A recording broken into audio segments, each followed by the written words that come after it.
关于过年然后进厨房长脂漏性皮肤炎这个议题其实第一个想法很简单，就是跟温度有关；第二个想法很简单，就是跟压力有关。过年其实是一个重大事件哈，如果大家知道的话，像我们这种到50几岁，你要过年以前，你要先把员工的薪水发好，哇，那这是重大的压力，对不对？然后发完薪水后，你要把整个工作机构打扫一下，那也是重大压力。然后重大压力完以后，你终于回到家，于是你老婆要开始煮饭。现在通常大家已经不太煮了，都跑去外面吃年夜饭了。可是 anyway， 对于厨房的厨师来说，这也是重大压力，因为突然间莫名其妙跑出一大堆人来。重大压力会导致皮脂腺的分泌，皮脂腺的分泌会使得皮肤的脂肪变多，于是那个脂漏性皮肤炎会容易发作。哦，然后重大压力使得你的睡眠不好，免疫不好，也会导致那个你的脂漏性皮肤炎增加。可是其实对我们肌肤监测人来说，重大压力最大的问题是那几天你会觉得皮肤很油，然后如果你的操作失当，你可能导致皮肤的正常菌丛出问题，然后于是这时候青春痘也发作，然后脂漏性皮肤也发作。因此是的，过年的时候因为温度，因为重大压力，你在进厨房以前确实会有脂漏性皮肤炎的现象。我们刚刚讲到的是过年前进厨房，现在我们来讲到过年的中间发生什么事情。过年的时候你会去拜年，对吧？所以你会很忙，然后你初二回娘家当女婿的就会吃很多东西，然后你的岳母喜欢你，他会夹猪蹄膀给你吃；你的岳母讨厌你，他就会夹猪蹄膀给你吃。反正 anyway， 猪蹄膀你是跑不掉的。然后再来，你的岳父喜欢你，他会叫你喝高粱酒；你的岳父讨厌你，他会灌你喝高粱酒。所以喝高粱酒大概也是跑不掉。我们知道脂漏性皮肤炎它跟免疫的压力有关，然后它也跟我们所有的一些油脂分泌的因素有关。那你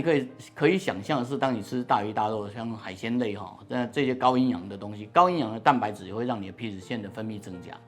因此，如果你真的不想要让脂漏性皮肤炎发作，估计我建议你最好吃素，然后在大于那个过年的期间什么都不要吃这样，但基本上是做不到的。所以过年期间你的脂漏性皮肤炎的发作基本上是板上钉钉的。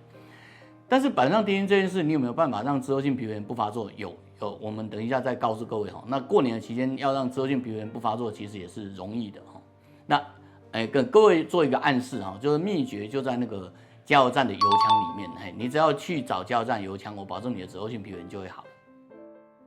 脂漏性皮肤炎的发作，我们再回顾到第1集哈，脂漏性皮肤炎的发作其实最主要的理由就是因为我们的油脂分泌过多，皮细胞胞菌有的食物这样。想象一下，你去了一个房子，然后房子里头很脏，然后于是老鼠的地方住，这时候你要做的不只是杀老鼠，你应该要清房子。因此，脂漏性皮肤炎最重要在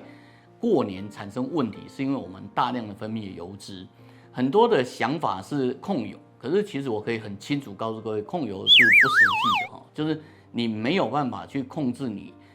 过年的那个应酬的压力哈，饮食的压力哦，所以你真正要做的事情其实是把这些油脂想办法清掉。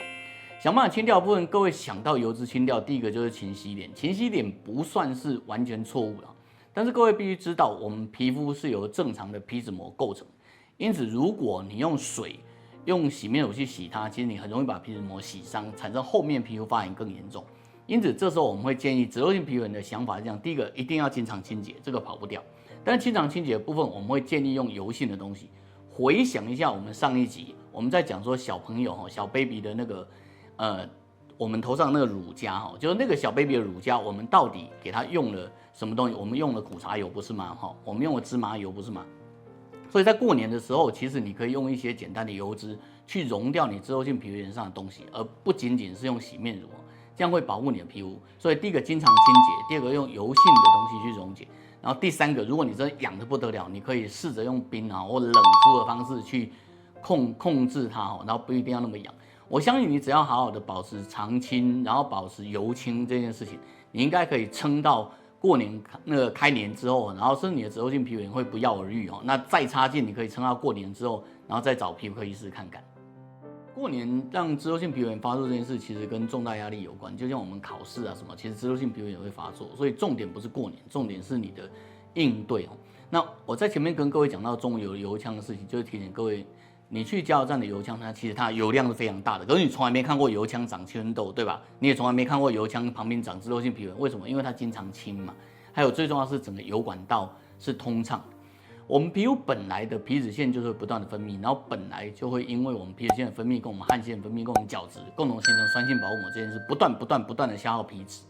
换句话说，皮细胞胞菌它喜欢的食物是皮脂哈。如果你能够把皮脂正常的消耗掉，其实皮细胞胞菌是长不出来的。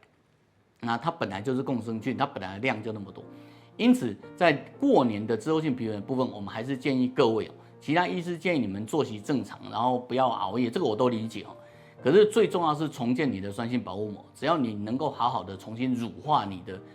那个皮脂，让你的重新那个关键的酸性保护膜能够重建起来，其实你的脂漏性皮肤炎就不会再发作。那这也是我们认为它不是一个绝症，它其实是可以控制，而且它在临床上其实是可以症状完全改善，然后叫做症状解除的。